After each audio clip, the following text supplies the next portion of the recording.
Hello friends, नमस्कार। स्वागत है आप सभी का पीके एजुकेशन कोर पर। आज हम बात करेंगे ब्रेन खाने वाले अमीबा। एक अजीब सा टॉपिक है और जो हाल ही में न्यूज़ में बना हुआ है, जिसे ब्रेन ईटिंग अमीबा भी कह रहे हैं। ये अमेरिका में एक ऐसा बीमारी या ऐसा इन्फेक्शन देखा गया है जिसके कारण अभी हाल ही में एक न्यूज़ में आया है और काफ़ी ये चीज़ न्यूज़ में चल रही है कि एक बच्ची नदी में तैराकी कर रही थी। उसके घर के पास ही वो नदी थी और वहाँ पर इस अमीबा को पाया गया और वो उस बच्ची के नाक के द्वारा उसके शरीर में प्रवेश कर गया और उसे बहुत ज़्यादा इन्फेक्शन हो गया। उसके कारण उसकी जान भी चली गई। इसी को कहा जा रहा है ब्रेन ईटिंग अमीबा। ये क्या करता है? ये व्यक्ति के मस्तिष्क को खा जाता है अंदर ही अंदर। उसमें जब प्रवेश कर जाता है तो इन्फेक्शन बहुत ज़्यादा बढ़ जाता है। इसके कारण लोगों की मृत्यु हो जाती है। देखिए, अगर बात करें इस समय पर वायरसेस में, तो अमेरिका में वैसे भी, अमेरिका क्या पूरा विश्व इस चीज़ से जूझ रहा है, कोरोना से।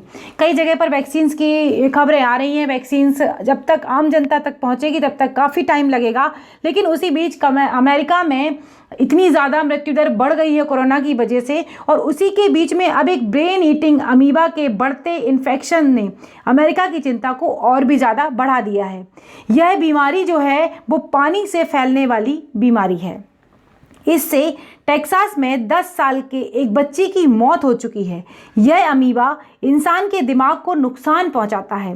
इस अमीबा का नाम जो है नेग्लेरिया फाउलेरी है। जो जलवायु परिवर्तन, जो क्लाइमेट चेंज है, उसके कारण पहले क्या था, पहले केवल ये दक्षिणी हिस्से से अब पूर्वी हिस्से की ओर भी बढ़ रहा है। बात करी जाए अगर centre for disease control and prevention के शोधकर्ताओं ने इस अमीबा से होने वाले संक्रमणों व खतरों को अध्ययन कर एक चेतावनी भी जारी कर दी है। समझ सकते हैं कि कितनी बीमारी खतरनाक है, तभी एक चेतावनी भी जारी करी गई है। Centre for disease control and prevention के शोधकर्ताओं ने पाया कि हर साल इस अमीबा से होने वाली बीमारियों का आंकड़ा एक बराबर है, लेकिन इस साल उसकी भौगोलिक परिधि में बदलाव देखा जा रहा है।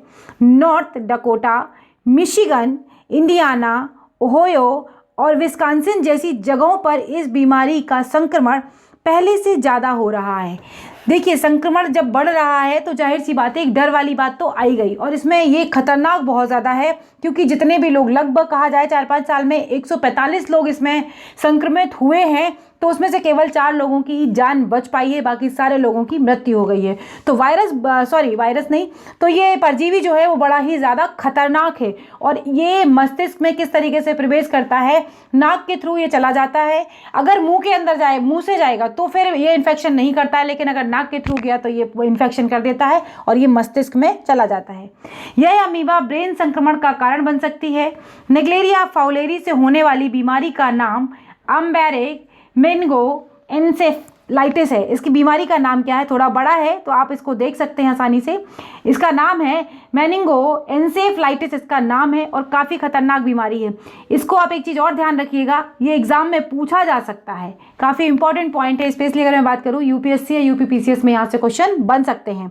और ये अमीबा के बारे में भी क्वेश्चन पूछा जा सकता है, इसका बीमारी का नाम पूछा जा सकता है, और इसका जो और भी महत्वपूर्ण पॉइंट जो भी इसमें है वो सारे के सारे इससे पूछे जा सकते हैं।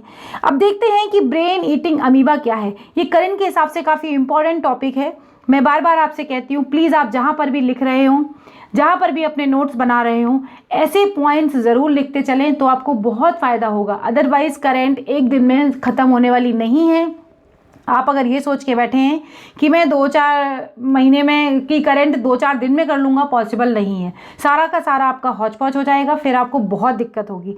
उससे अच्छा है कि आप डेली के डेली करंट को रिवाइज करते चलें। अब देख लेते हैं ज़रा कि ब्रेन ईटिंग अमीबा ये है क्या। What is brain eating amoeba? Brain eating amoeba एक सूक्ष्म जीव है जो मस्तिष्क को गंभीर रूप से नुकसान पहुँचा सकता है। एक बार जब यह मानव मस्तिष्क में चला जाता है, जब किसी व्यक्ति के या मानव के मस्तिष्क में चला जाता है, तो यह मस्तिष्क के जो ऊतक है उनको नष्ट करना शुरू कर देता है और इससे सूजन हो सकती है। इस अमीबा का वैज्ञानिक नाम मैंने बताया था नेग्लेरिया फाउलेरी है, ये काफ़ी इंपॉर्टेंट है और ये चीज़ एग्ज़ाम में पूछी जा सकती है कि जो ब्रेन ईटिंग अमीबा है उसका नाम क्या है, या फिर ये पूछा जा सकता है कि नेग्लेरिया फाउलेरी जो वैज्ञानिक किस बीमारी का नाम है, तो ये आपको पता होना चाहिए। यह प्राकृतिक रूप से अगर बात करें तो नदियों, झरनों, झीलों और मिट्टी वाले गर्म और ताज़े पानी में यह पाया जाता है। अमेरिका के कई क्षेत्रों में जलवायु परिवर्तन के कारण तापमान में वृद्धि देखी गई है और वृद्धि के कारण यह अमीबा पाया गया है। यह पानी में 113 डिग्री फ़ारेनहाइट तक गर्म तापमान में ये रहता है और साफ झीलों झरनों में भी ये रहता है। यह इंसान के नाक के जरिए दिमाग में प्रवेश कर सकता है। यदि कोई इसे मुंह से निकलता है तो इसमें संक्रमण नहीं होता है। संक्रमण के शुरुआती लक्षण क्या क्या है उनको देख लेते हैं। शुरुआती लक्षण में गंभीर रूप से सिरदर्द होना है, बुखार है, उल्टी है, जी मचलाना आदि शामिल हैं। इसके अलावा स्टेज 2 में लक्षणों में गर्दन का अकड़ना और दौरे पड़ना, मानसिक बीमारी और कोमा में चले जाना भी शामिल है। इसके बचाव की अगर बात करें तो झीलों में तैराकी और गोताखोरी करने से बचना चाहिए। इन झीलों नदियों में घातक रोग पैदा करने वाली ये अमीबा मौजूद हो सकते हैं। तो ये मैंने आपको पूरा वीडियो इसके बारे में बताया कि किस तरीके से ये ब्रेन ईटिंग अमीबा है जो न्यूज़ में बना हुआ है और अमेरिका के लिए एक नई चुनौती और बन के सामने उभर गया है। तो अगर वीडियो आपको अच्छा लगा है तो प्लीज़ लाइक कर देना, शेयर कर देना, चैनल पर नए हैं तो सब्सक्राइब कर लेना, बेल आइकन को प्रेस कर लेना ताकि जब भी मैं कोई नया वीडियो डालूं आप हमेशा हमसे जुड़े रहें। अगले वीडियो में फिर मिलेंगे, तब तक के लिए बाय बाय दोस्तों, नमस्कार।